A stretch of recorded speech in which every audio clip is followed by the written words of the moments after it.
Oke, Bismillahirrahmanirrahim. Assalamualaikum warahmatullahi wabarakatuh, teman-teman semua. Waalaikumsalam Selamat, warahmatullahi wabarakatuh. selamat pagi menjelang siang ya. Di sini saya Doni Mulya Saputra. Dalam 1 jam ke depan akan menemani teman-teman dalam sharing tentang kenalan dengan step management BLOC. Tanpa berlama-lama lagi, kita langsung saja.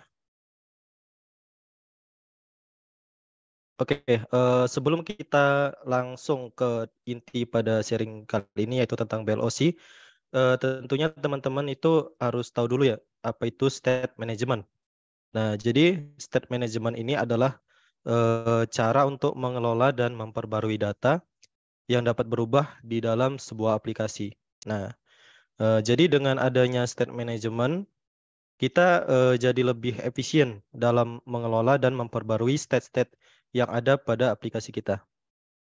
Nah, ketika state berubah, maka widget-widget yang ada pada aplikasi kita itu yang ikut di dalam state-nya tersebut itu harus diperbarui ataupun di-render ulang ya.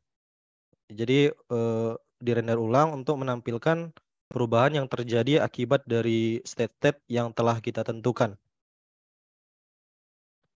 Di dalam Flutter itu hampir mustahil di dalam aplikasi kita itu tanpa state management. Pastinya bakal banyak data dan perubahan-perubahan yang tentunya harus membuat UI pada aplikasi kita nanti harus diperbarui dengan perubahan terbaru. Jadi tanpa harus keluar dari aplikasi terlebih dahulu, eh, perubahan tersebut harusnya udah diperbarui. Oke, next.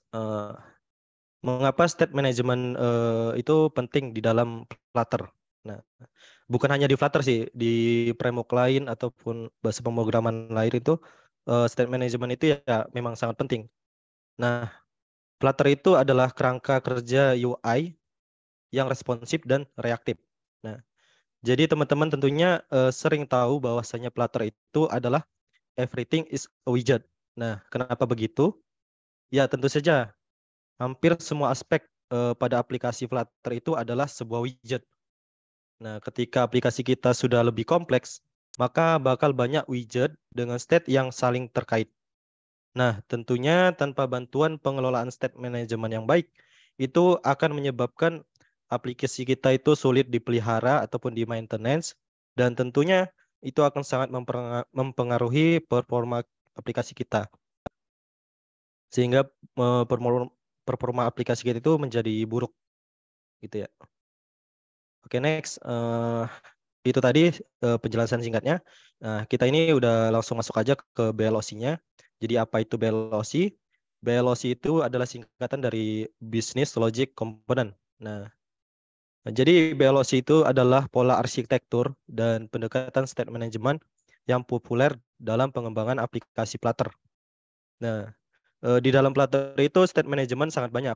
Nah, itu seperti contohnya itu ada getX, mobX, refervod, ataupun provider, dan banyak lagi ya lainnya. Nah, Belos ini termasuk yang paling populer dalam state management di Flutter. Nah, di BLOC itu BLOC memisahkan logika bisnis dari antara muka pengguna ataupun UI biasa kita nyebutnya. Jadi antara logika bisnis dan antara mukanya itu benar-benar dipisahkan gitu. Sehingga tentunya ini akan membantu kita dalam mengelola agar lebih mudah mengelola logika bisnis kita nanti gitu. Nah, ada 3 komponen utama di dalam BLOC ya. Yang pertama itu ada input ataupun event, lalu ada output yaitu state-nya nanti, dan transformasi yaitu logic bisnis kita. Nah, event itu blok menerima event ataupun aksi dari UI kita gitu. Misalnya ketika kita menekan tombol ataupun ketika kita meload sebuah halaman gitu. Nah, itu bisa kita meletakkan eventnya di situ. Nah, lalu yang kedua itu output state ya. Yaitu blok itu bakal menghasilkan state baru dari event dan transformasi ataupun logic bisnis yang diperbarui.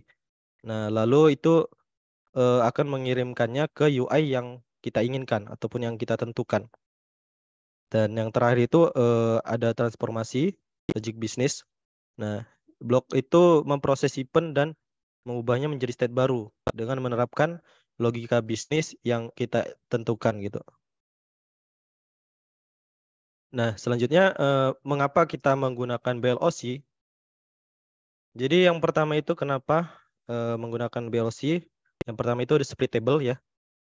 BLOC itu memungkinkan kita melakukan pemisahan yang jelas antara logika bisnis dan antara muka pengguna ataupun UI. Lalu yang kedua itu struktur. Nah, blok itu membuat kode lebih terstruktur, mudah dibaca dan mudah diuji. Nah, kita itu mengadopsi pendekatan terstruktur dalam mengelola logika bisnis aplikasi. Blok ini memungkinkan kita untuk melakukannya. Nah, tentunya ini membantu kita dalam mengatur kode secara lebih teratur, sehingga kita dapat dengan mudah melihat dan memahami bagaimana logika bisnis ini dibagi menjadi bagian-bagian yang terdefinisi dengan jelas.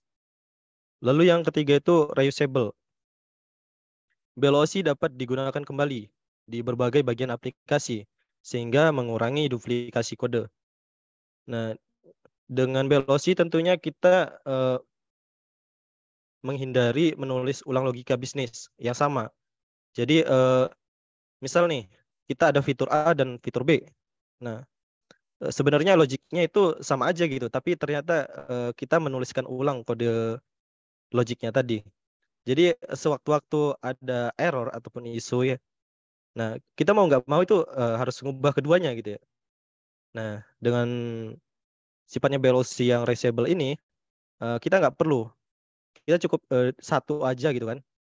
Kita cukup satu aja yang diperbaiki itu udah mampu menghandle semuanya. Lalu yang keempat itu ada reaktif. Nah, Velocity itu memungkinkan manajemen state yang kuat dan reaktif. Dalam pengembangan aplikasi, manajemen state mengacu pada cara kita melacak, mengubah, dan mengelola keadaan atau data di dalam aplikasi. Sehingga dengan blok ini tentunya sangat kuat ya, dan reaktif. Jadi ini sangat membantu kali untuk kita mengelola aplikasi kita. Lalu yang terakhir itu ada powerful. Jadi Velocity itu memungkinkan kita untuk tentunya mengelola state ya dengan lebih terstruktur dan terpusat. Jadi kita dapat menggunakan objek block untuk menyimpan dan mengubah state secara terpisah gitu. Oke, itu tadi penjelasan singkat ya mungkin untuk pengenalan tentang Velocity ini. Di sini saya bakal praktekin sedikit bagaimana menggunakan Velocity. Jadi kita langsung ke codingannya aja. Jadi di sini saya udah menyediakan project baru ya. Kita kasih nama belajar blok. Nah, jadi nantinya mana? Oke, bentar ya teman-teman di hot reload dulu. Jadi nantinya kita bakal membuat aplikasi sederhana, yaitu nanti ada tampilan list, lalu ketika item di dalam listnya itu ditekan, maka akan menampilkan detail usernya itu. Nah, di sini kita akan menggunakan bantuan konsum API, menggunakan API dari REST-in. Ini saya share di kolom chat. Kita menggunakan ini ya, API dari REST-in. Kita bakal menggunakan yang list user dan single user aja. Sesimpel itu aja. Nah, oke. Pertama kita buat dulu UI-nya. Ini dihapus. Oke, ini dihapus juga semuanya. Nanti ada home ya. Halaman home kita. Kita buat dia ke dalam stateless widget dulu. Home pack. Kita kasih scaffold ya. Nah, kita masukkan ke dalam main dot-dotnya tadi. Ini dia.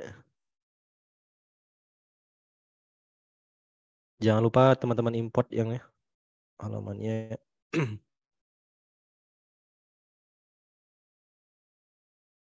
Terus kita kasih app bar nantinya. Kita kasih app bar dengan title menggunakan widget text. Kita kasih nama belajar Flutter. Oke.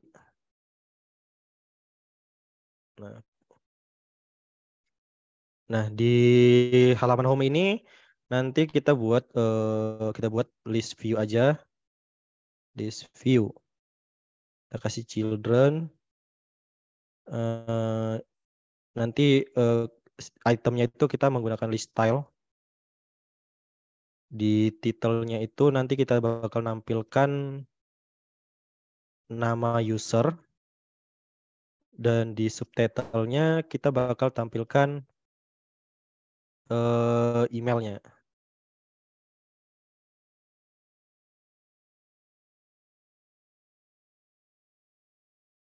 Nah, seperti ini.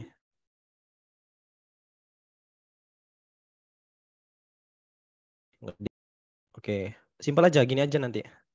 Nah, selanjutnya apa? Kita buat dulu konsum API-nya. Nah, datanya itu yang bakal kita ambil ini ya. Ada ID, terus email, first name, last name, dan avatar. Oke, kita buat dulu modelnya. Kita kasih aja model dot dot. Kita buat kelas user model. Oh ya, sebelum kita lanjut lagi, kita belum menambahkan beberapa package ya yang bakal kita pakai. Kita tambahkan dulu, kita buka pub.deb. Yang pertama itu yang pasti ya, eh, kita tambahkan dulu Flutter block ke pubspec.yaml kita. Lalu karena kita memakai API, saya akan menggunakan Dio. Biar lebih simple aja sih. Lalu kita juga bakal pakai equatable. Nah,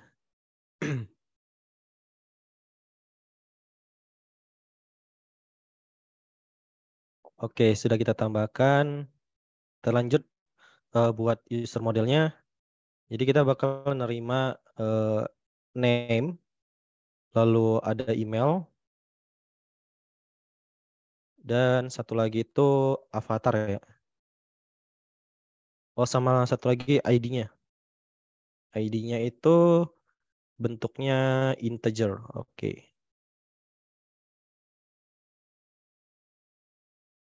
Oke, kita buat konstruktornya.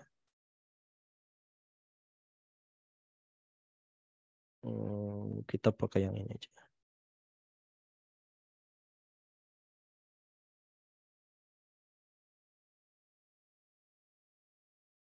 Lalu kita extend ya. Kita kan tadi udah pakai equatable ya. Kita extend ke equatable. Equatable ini ya untuk apa? Untuk membantu kita ya dalam apa namanya? Mengelola tipe data kita gitu.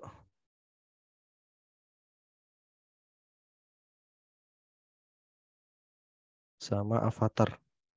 Oke. Nah, sekalian di sini kan kita bakal ngambil data dari JSON ya. Kita buat JSON-nya. Factory user model from JSON.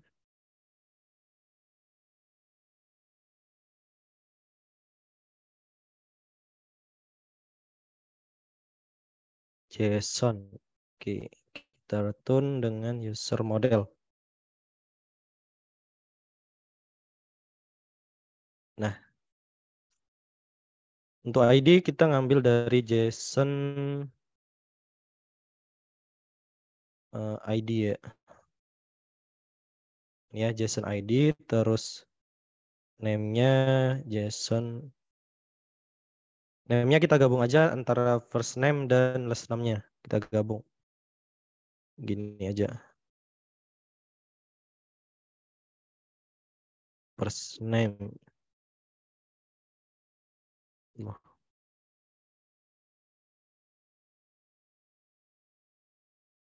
Dan last name-nya juga.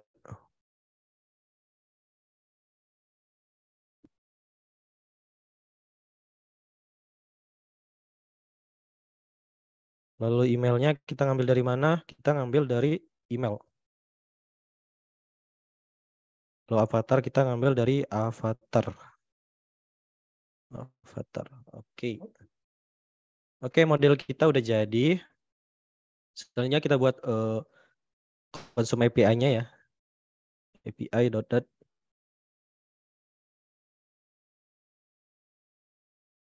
Di sini simpel aja.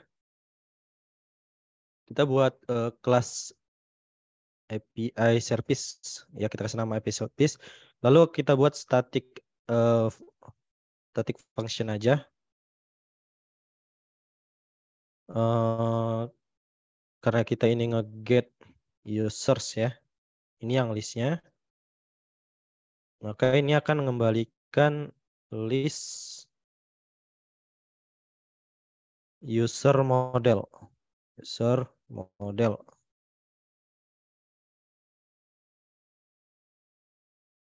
Nah, seperti ini. Kita try catch. Kita panggil kita kasih nama variabel response ya. Terus await. Di sini jangan lupa dikasih asynchronous. Lalu kita panggil Dio. Nah, kita get. Itu URL-nya pakai yang /API/users. Seperti ini. Oke. Nah, kalau error kita throw dia dengan exception.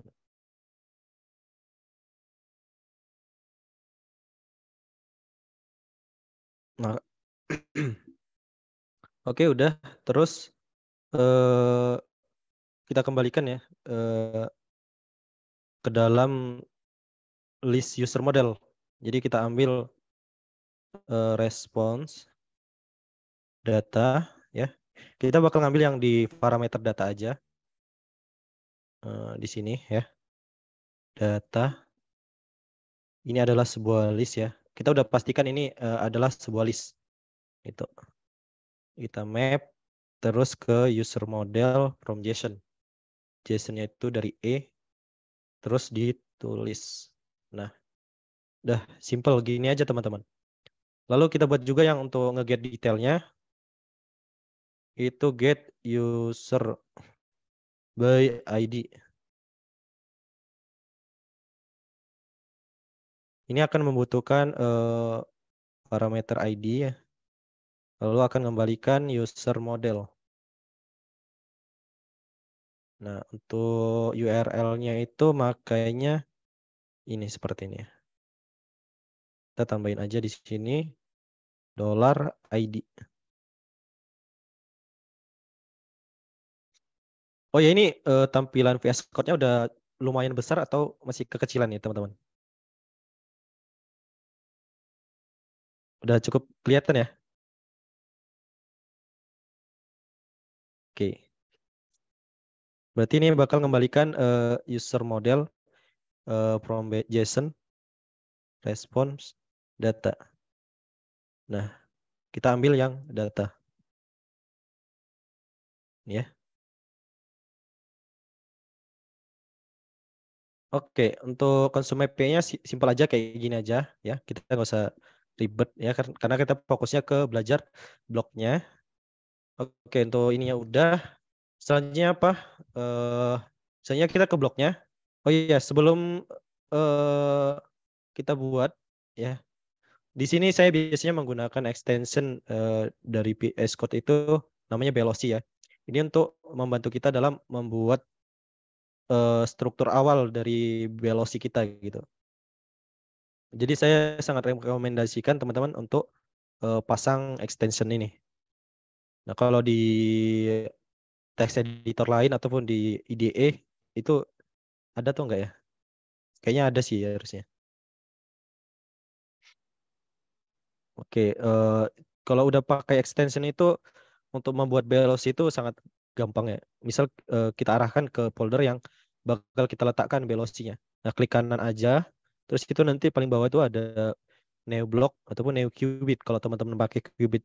Nah, kita ini kan bakal belajar tentang blok. Nah, kita pakai yang NeoBlock. Kita kasih nama user. Nah, kita rename dulu foldernya user block. Oke. Nah, seperti ini teman-teman. Karena kita pakainya Flutter Block, ini diganti aja pakai Flutter Block. Nah, untuk setupan awalnya itu seperti ini teman-teman. Nah, di sini ini transformnya, transformasinya di sini, logic bisnis kita nanti di sini. Terus ada eventnya juga di sini dan state-nya itu di sini. Nah, ada dua cara untuk apa namanya membuat state di dalam blok. Nah, selain kita menggunakan abstrak, itu kita juga bisa menggunakan copy weight. Nah, mungkin di sini bakal saya buat dua contoh ya. Contoh pertama itu kita bakal buat abstrak dulu, berarti state-nya itu bakal ada user inisial, terus user loading ya. State loading kita butuh, terus state ketika sukses juga butuh, dan ketika gagal. Nah, kita hapus saja. Nah, kalau menggunakan abstrak seperti ini. Nah, ketika sukses ini kan kita bakal harusnya itu udah pasti bakal mendapatkan data ya. Datanya itu apa? Yaitu datanya list user tadi. List user model. Nah, inilah data yang bakal kita dapatkan nanti. Kita buat konstruktornya gini aja. Kita override lagi pakai equitable-nya.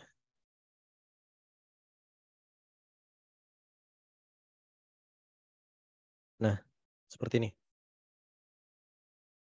Untuk menggunakan abstrak seperti ini penggunaannya. Ya, simple aja. Terus event-nya kita buat dulu. Kita buat kelas get list user mungkin kita kasih namanya. Event. Kita extend dia dengan user event. Nah, seperti ini. Simple doang, gini aja. Terus kita buat logiknya nih. Kita pakai eventnya. Kita buat di sini on get list user event. Ketika nge-get list ketika nge-get list user event, apa yang bakal kita lakuin? Di sini saya try catch ya. Jadi yang pertama itu pastinya kita emit dia ke dalam state loading. User loading ya, state-nya user loading. Jadi pertama kali nge-load itu ya loading dulu gitu ya. Nah, jika sudah baru kita ketika loading ini kita sambil nge-get datanya. Kita panggil API service-nya. Ini kita kasih await. Ini juga kita asynchronous ya. Get user by get user yang list ini ya. Nah, ini bakal mengembalikan list user model. Nah, ketika sukses, maka itu akan emit ke user sukses. Nah, data usernya itu dari mana? Data usernya dari result. Nah, simple aja gini. Nah, ketika terjadi catch, itu kemana? Kita emit dia ke user failure. Nih, seperti ini. Nah, simple teman-teman. Gini doang cara pakainya. Untuk transformasi atau logika bisnisnya itu menyesuaikan teman-teman ya. Sesuai apa namanya logika bisnis di dalam aplikasi teman-teman. Nah, udah gini doang. Ini udah jadi nih. Tapi sebelum kita gunakan dia ke dalam halaman yang ingin menggunakannya, kita perlu provider dulu dia. Perlu kita inisialisasikan dulu bloknya. Pakai blok provider. Nah, kita taruh dia user block di sini. Kita import dulu. Untuk peletakannya itu boleh langsung di material app-nya atau di halaman home-nya juga nggak masalah sih. Tapi usahakan ketika inisialisasi bloknya itu sebelum melakukan load halaman yang menggunakan blok tersebut gitu. Jadi misalnya kalau kita ingin makanya di sini, ini perlu kita split lagi nih. Kita perlu split biar ketika ngeload ini dia udah benar-benar menginisialisasikan bloknya. Nah, saya sih lebih sukanya langsung di material app-nya gitu. Jadi semuanya nanti bakal terkumpul di sini. Nah, terus kalau udah gimana? Di halaman home-nya itu kita bakal gunakan block builder. Ada banyak cara menggunakan blok ya menampilkannya. Itu udah disediakan oleh bloknya sendiri. Itu ada blok consumer, blok listener, ataupun bisa pakai blok builder ya. Di sini kita pakai block builder aja deh. Untuk contoh, kita pakai block builder dulu. Jangan lupa diimport dulu ya. Bloknya diimport, latar bloknya juga seperti ini. Nah,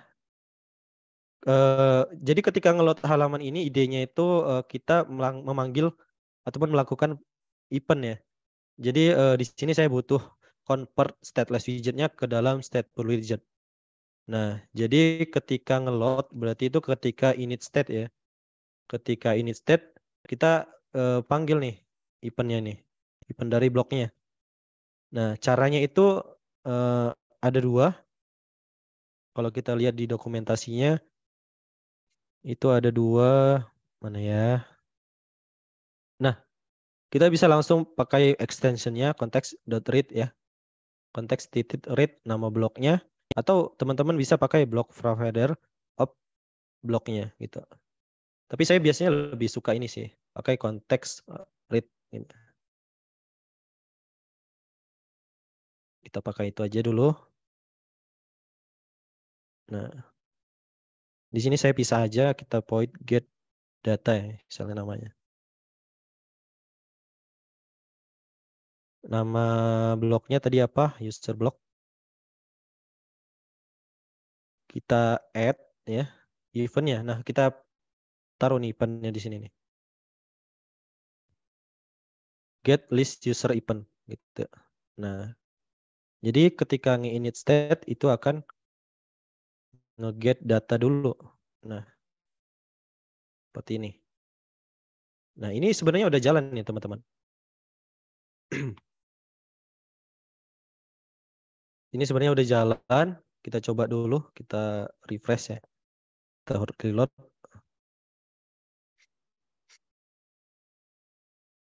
Nah, ini sebenarnya udah jalan di belakang. Cuman karena kita nggak kita lock ya.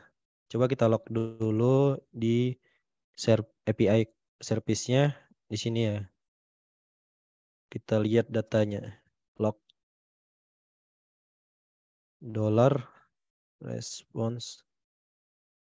Oh, kita ambil yang data. Data. Nih. Nah, coba kita reload lagi.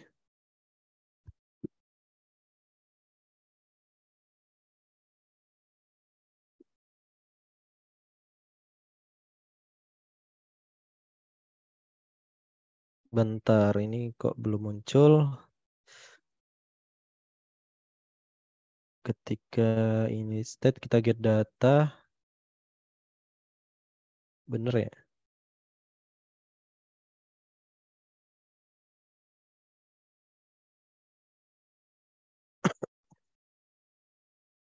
Get users, user block. Oke. Ini kenapa nggak muncul ya? Coba.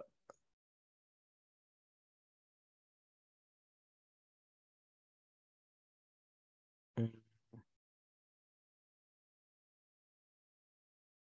Oh, nggak muncul ya. Kita log users. Oh iya, ini salah nih. API users. Nah, seperti ini.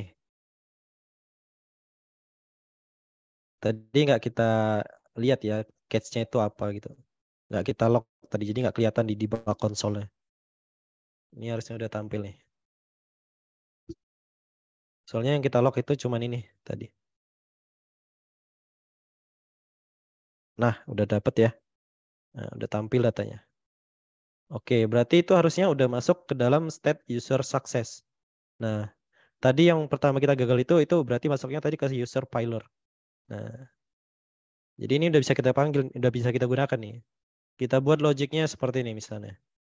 Jadi ketika state-nya itu is success ya, user success, itu akan nge-return list view-nya. Nah, seperti ini. Nah, jika tidak, maka itu akan nge-return, kita buat linear progress indicator deh. Nah, siapa tahu teman-teman ada yang nggak pernah pakai ini ya. Nah, seperti ini. Oke, kita restart lagi.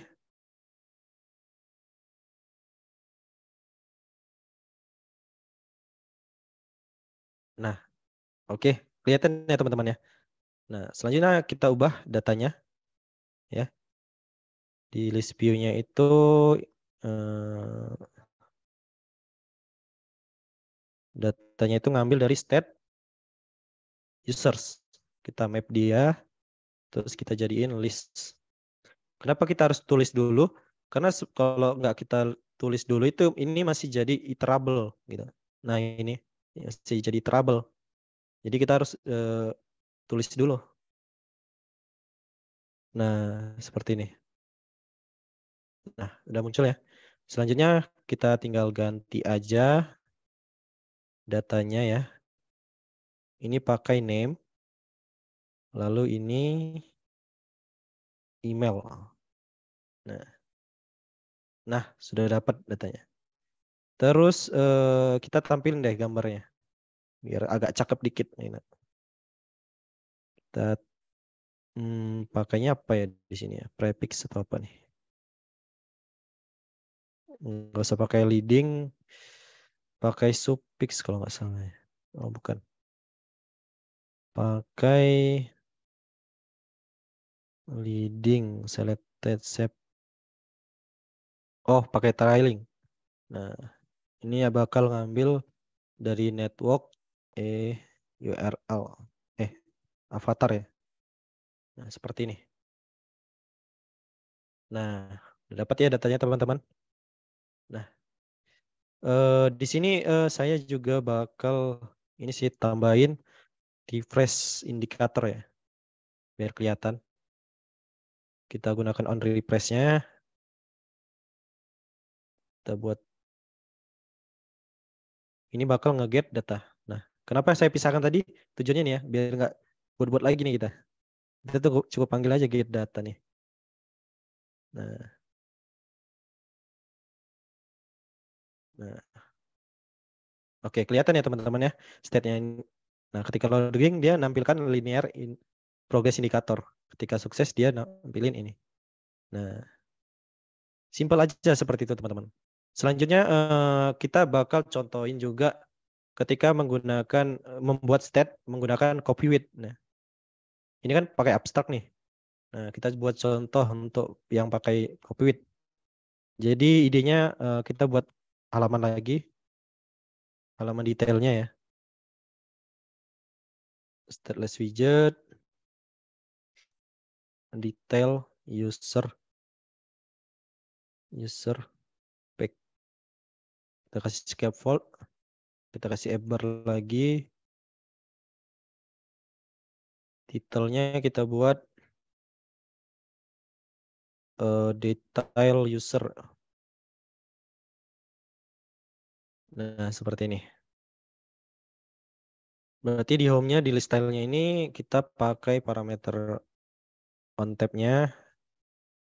Kita navigasikan dia ke navigator titik push. Kita pakai Cupertino ya. Cupertino backroot. Nah ini buildernya kita buat ke halaman detail user pack seperti ini.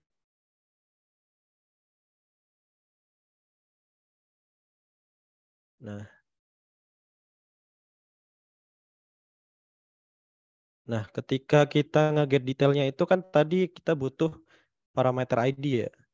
Berarti di detail ini kita buat dulu konstruktor untuk ID-nya, untuk ngambil ID-nya.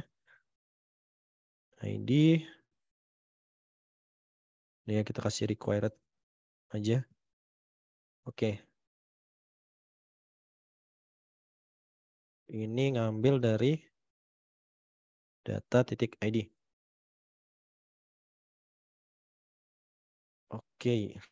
Nah, jadi ketika ini diklik ke halaman detail user, nanti bakal nampilin detail usernya nanti ya.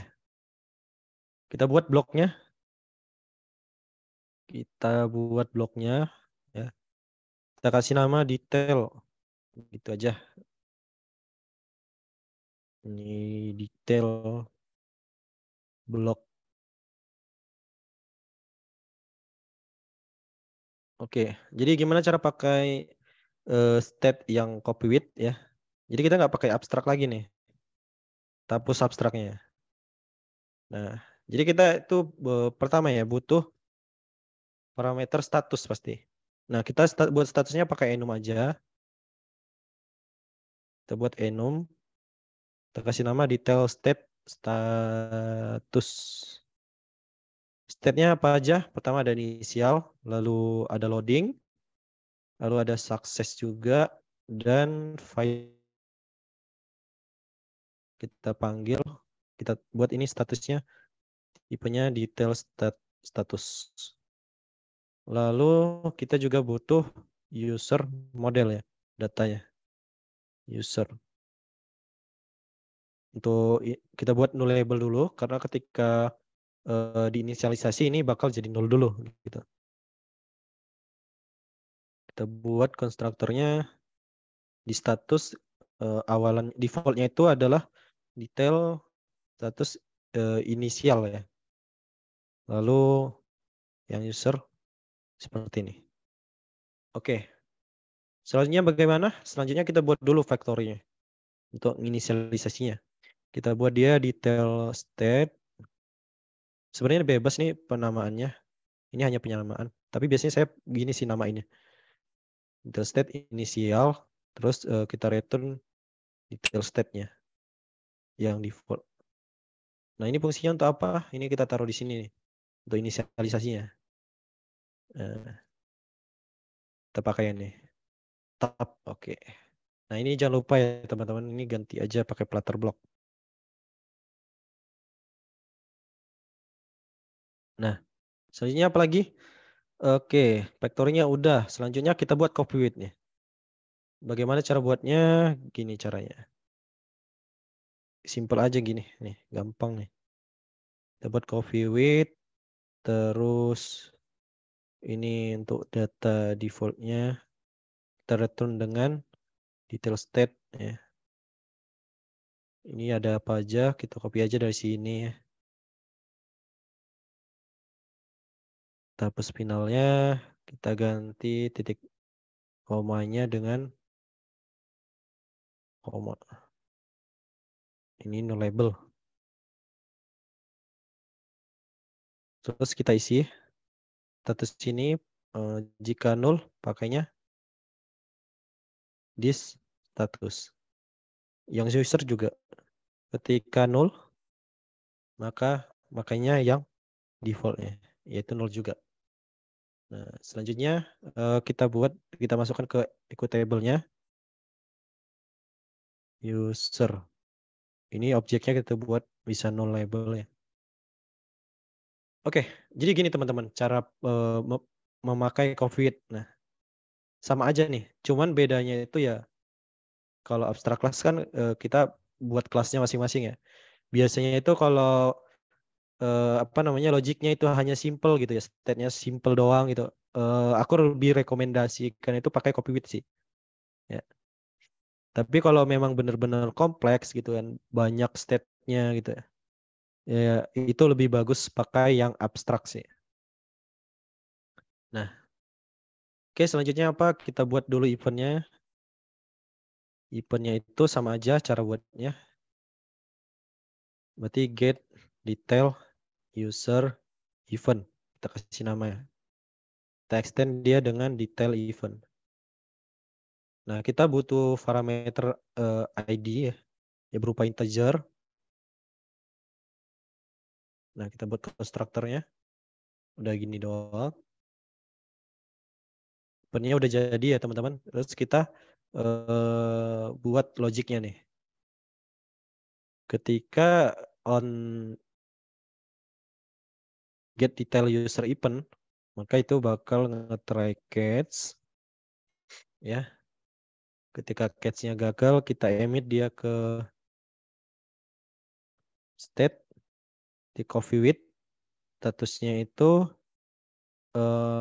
tadi pakai yang mana ya? Ini ya, statusnya ini detail state status yang filer nih, seperti ini. Nah, ketika pertama kali ngeload berarti loading dulu sama seperti tadi ya. Berarti ini kita ganti dengan loading. Baru kita result dia panggil API service-nya get user by ID. Nah, ID ini dari mana? ID ini dari event-nya ya. Dari event. ID, oke. Gini doang. Ini jangan lupa di asynchronous. Nah, ketika sukses, kita emit dia ke dalam status sukses. Tapi tentunya dengan data user. Data user dari mana? Dari result ini tadi. Nah, kita taruh dia. Udah jadi teman-teman. Nah, simple juga. Cuman pakai Copywith ya menurut saya sih kalau untuk yang simple-simple doang itu pakainya Copywith doang sih. Copywith lebih rekomendasi sih. Nah, selanjutnya bagaimana? Selanjutnya kita tambahkan lagi ya di main.data.d karena kita makainya lebih dari satu blok ya. Jadi kalau teman-teman lihat dokumentasinya, oke, daripada kita harus ngeblok provider seperti ini nih. Nah, blok itu udah nyediain nih multi block provider seperti ini.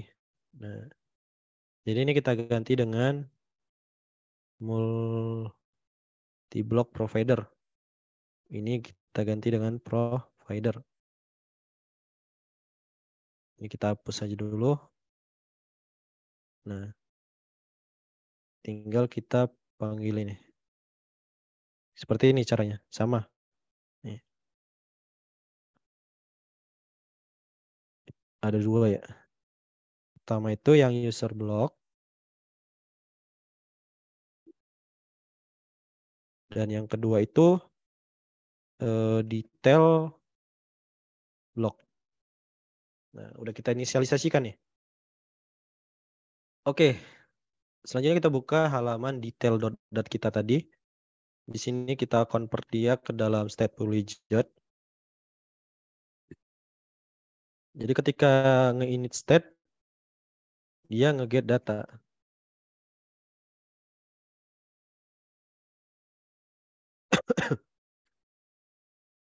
Nge-get data kemana? Kita pakai yang read aja ke detail block. Kita import dulu.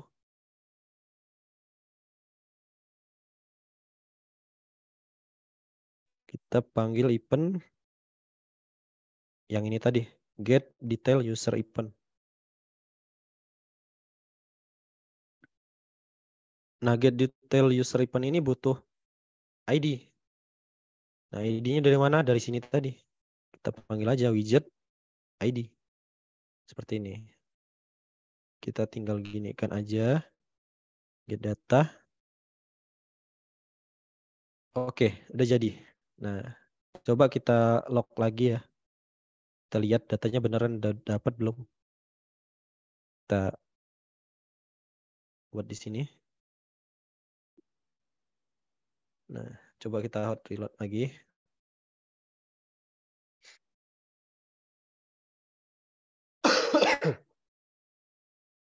Oke, ketika diklik bakal membuka halaman detail. Nah, ini udah dapat nih.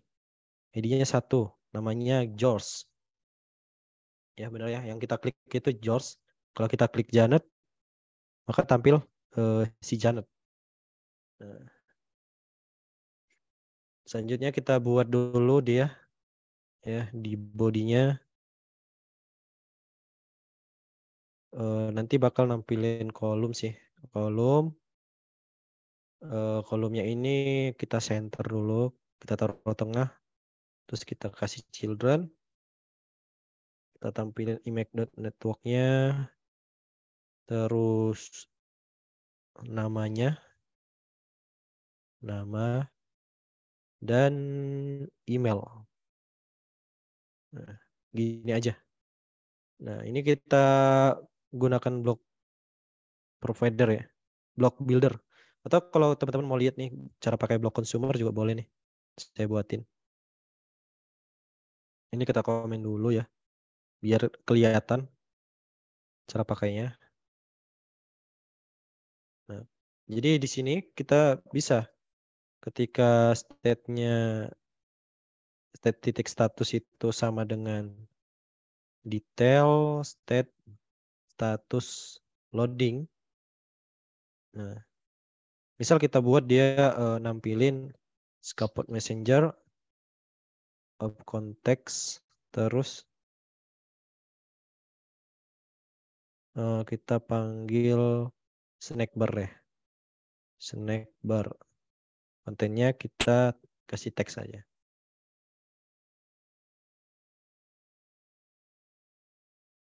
Nah, seperti ini. Nah, coba kita tes ya. Nah, ini udah tampil nih. Oh iya, teksnya belum kita isi. Loading nih. Ini contoh aja ya teman-teman ya, biar kelihatan tuh.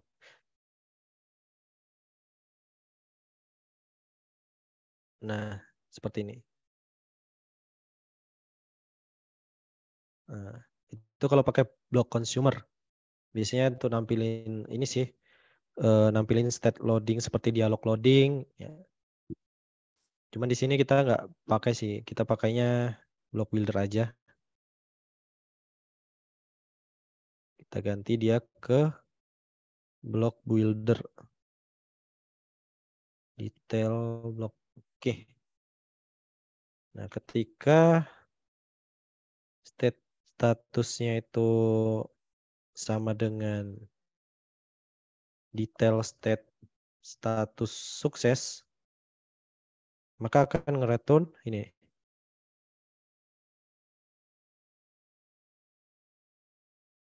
Nah, ketika selain itu dia, maka akan nge-return circular progress indicator deh. Kita pakainya ini, kita buat dia ke tengah. Nah, kita isi dulu gambarnya. Itu dari state titik user avatar. Nah, kita udah pasti nih kalau ketika statusnya itu sukses, berarti kan user nih nggak bakal nol ya. Nah, kita udah yakin nih, nggak bakal nih nol ya. Oke, terus namanya juga kita buat, kita ganti ya. Atau kalau teman-teman ragu nih, misalnya kayaknya ini bisa nol sih gitu. Nah, ini bisa pakai ini ya, kayak gini. No name misalnya. Nah, ini boleh aja, nggak masalah. Terus yang email juga.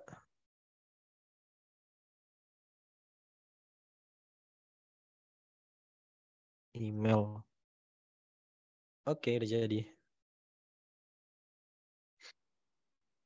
Oke, kita kembali dulu. Di blog tadi, oke udah. Nah, ketika kita klik, tunggu statusnya belum berubah. state copy with success. Ini ada yang salah teman-teman. User status.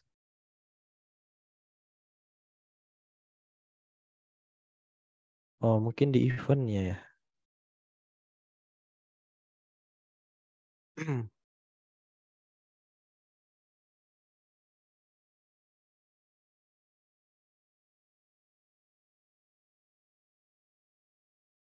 Oke, coba kita hot reload lagi.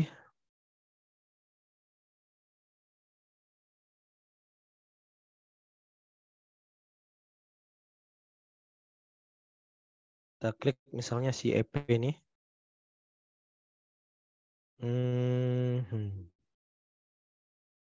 Ini ada yang salah nih teman-teman. State copy with success. Ini loading filer. Inisial.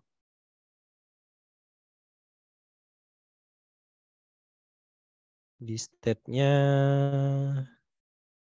mana ya?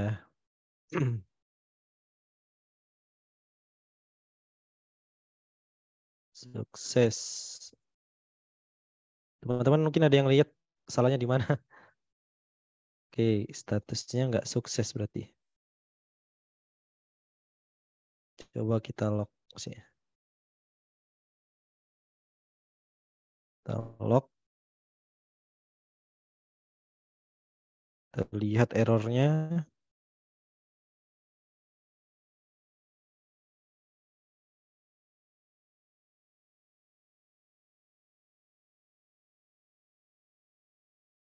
Oh iya ini teman-teman nih. Salahnya di sini nih. Nah, oke. Nyata di situ teman-teman salahnya. Oke, ini nggak perlu lagi ya. Karena kita tadi nggak buat kondisi ketika apa namanya state statusnya itu error, kita nggak buat kondisi nih. Jadi ya cuma nampilin ini circular progress indicator. Karena kan kita buatnya else ya. Jadi selain sukses itu ya tampilin ini semua. Oke, kita coba lagi. Nah, udah tampil nih teman-teman. Nah, seperti itu teman-teman cara pakainya. Jadi masih banyak sih cara lain dalam memakai Flutterblock ini. Teman-teman bisa buka dokumentasinya aja. Itu banyak sih contohnya, example-nya udah banyak. Ada counter, validation, block dengan stream ya. Ada timer, to do, shopping cart. Bahkan dengan Flutterblock itu bisa membuat sebuah game. Nih. Teman-teman bisa nih kunjungi dokumentasi Flutterblock terus ke pinball. Nah ini bisa dimainin nih. Yang ini dia, kita play now.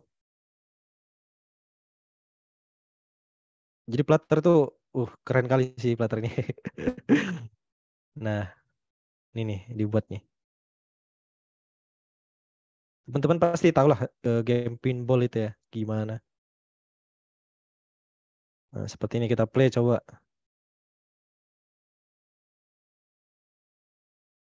Nah, ini dibuat pakai Flutter nih. Pakai Flutter Block bahkan. Nah, gitu ya teman-teman ya. Bisa teman-teman explore lagi lah untuk lebih lengkapnya ya. Ini kita udah berjalan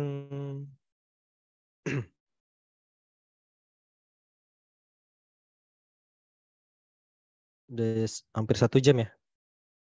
Oke, kita untuk sesi codingnya seperti itu teman-teman.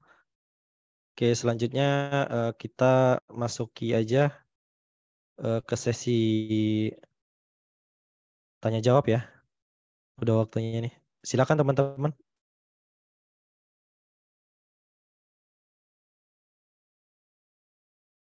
Kalau ada yang mau ditanyakan, boleh ditanyakan teman-teman.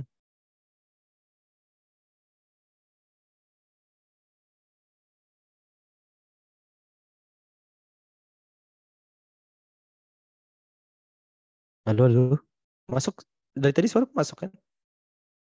Masuk, masuk. Oh, oke.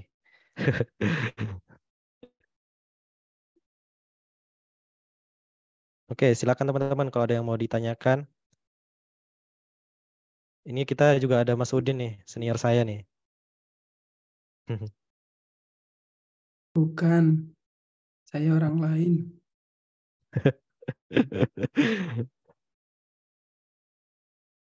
Yo monggo yuk Mas Asmi, ada Mas Azmi, Mas Budi, Mas Dedi, Mas Ilham, Mas Maulid, Mas Muhammad Khotibul Umam, dan Mas Nur Prayugo, dan Mbak Erpin Handayani.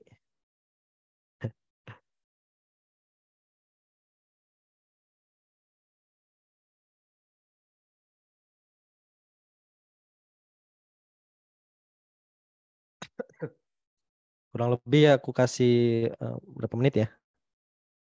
Ini udah jam 11:10. Saya tunggu deh 5 menit. Kalau nggak ada yang mau ditanyakan ya kita tutup lah sesi sharing kita kali ini. Iya lewat chat nggak apa-apa. Kita belajar bareng.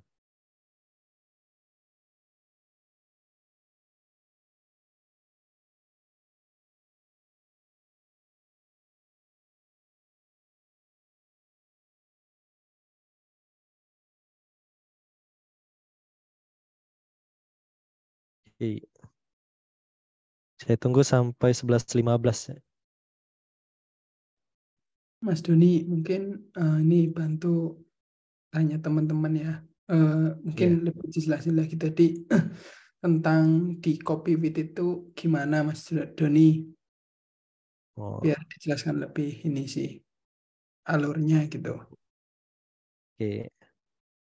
Kalau untuk Fungsinya event mungkin sama kalau untuk event sama transformasinya sebenarnya sama aja gitu ya. Bedanya di state-nya doang gitu ya. Jadi pertama itu pasti kita buat factory-nya dulu ya. Factory-nya ini tujuannya untuk apa? Untuk nginisialisasi ya. Jadi ketika blok ini belum dijalankan kan kita bakal nginisialisasi dulu kan, belum. Jadi ketika inisialisasi itu apa yang diinisialisasi gitu. Nah, yang diinisialisasi itu tadi ya ini detail state. Detail state itu apa defaultnya? Statusnya itu defaultnya inisial dan usernya itu null ya. Nah, lalu kita buat nih parameternya apa aja. Ketika dia menggunakan state ini itu parameter apa aja sih yang tersedia gitu ya. Yang kita butuhkan itu apa aja. Kalau aku sih pakai Copywit itu yang simple-simple aja biasanya. Kayak gini kan simple ya. Ya saya pakainya Copywit sih. Kalau cuman dua data atau berapa data doang gitu, sedikit nggak kompleks gitu lah. Itu saya pakainya Copywit ini. Jadi kita buat data apa aja yang perlu kita tampilkan. Yang pasti itu ya status ya. Kita butuh status juga kan tuh. Nentuin state kita itu ketika inisial gimana, ketika loading gimana, ketika sukses gimana, dan ketika gagal itu gimana juga gitu ya.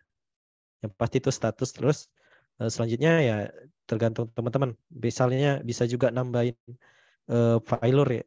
Itu juga bisa. Nah, jadi ketika di Copywit itu yang diubah itu nggak benar-benar semuanya gitu. Misal cuman user nih parameter yang berubah gitu, yang statusnya nggak usah gitu. Misalnya hanya user yang berubah gitu ya. Nah, kalau statusnya doang yang berubah ya udah cuman statusnya doang yang berubah gitu. Beda halnya dengan kita pakai yang abstrak itu ya seluruhnya ya. Jadi kalau semisalnya di tiap-tiap kelas dari turunan dari abstraknya itu ada data nih semuanya. Otomatis kan semua data tuh pasti berubah setiap yang dipakai di dalam kelas tersebut. Nah, jadi kalau hanya yang simpel-simpel aja sih menurutku ya mending pakai yang Copywit deh. Lebih rekomendasi. Pemakainya gini aja sih, simple aja. Karena kita pakainya equitable, kita pakai equitable ya. Itu pasti ya kita harus override dulu gitu. Jadi kalau nggak kita override nih, itu kalau saya case-nya kemarin kalau nggak di override itu data apa? Ketika ada berubah data gitu, itu nggak berubah gitu. Tapi kalau kita pakai equitable itu kayak udah dikelola lah gitu sama si equitable-nya gitu. Jadi kalau datanya benar-benar baru ya itu diganti gitu. Tapi kalau datanya masih sama ya udah tetap aja gitu. Jadi benar-benar dibantu oleh equitable itu. Kira-kira di copy with ini bingungnya di mana nih? Simple sih, cuman inisial terus kita buat copy with-nya itu aja sih bedanya.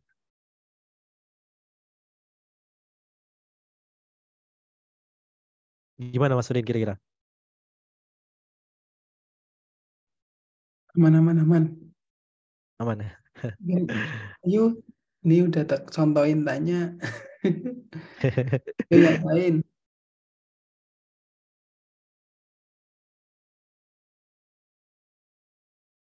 Ya ini yang kita sharing kali ini ya simpel-simpelnya doang gitu lah. Masih banyak lagi sih yang harus dipelajari di Flutter Block itu ya. Ada stream, ada banyak lah. Ya. Kayak pakai block consumer itu ada apa aja, ada listen when, terus listener, ada build when ya. Ini bisa teman-teman coba-cobain lah gitu.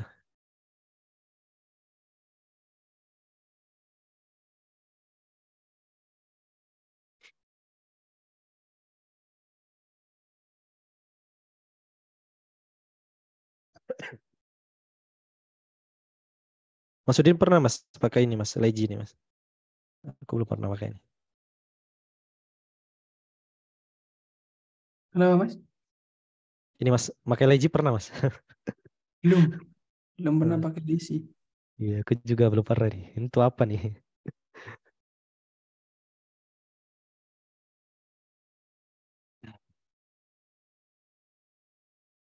Oke.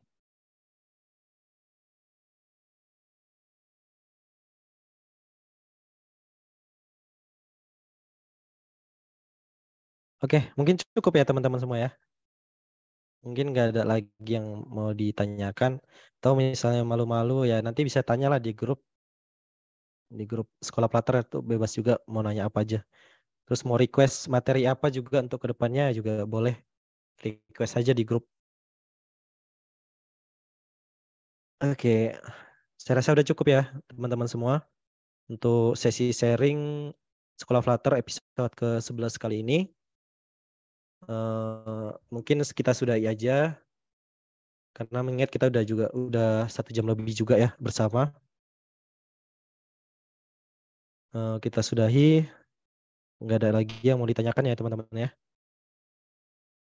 Oke, terima kasih teman-teman semua atas waktunya ya udah meluangkan waktunya untuk mengikuti sesi sharing kali ini. Untuk recordnya bisa teman-teman tonton di YouTube-nya Sekolah Flutter nanti ya. Kalau udah publish nanti saya infoin lagi ke grup.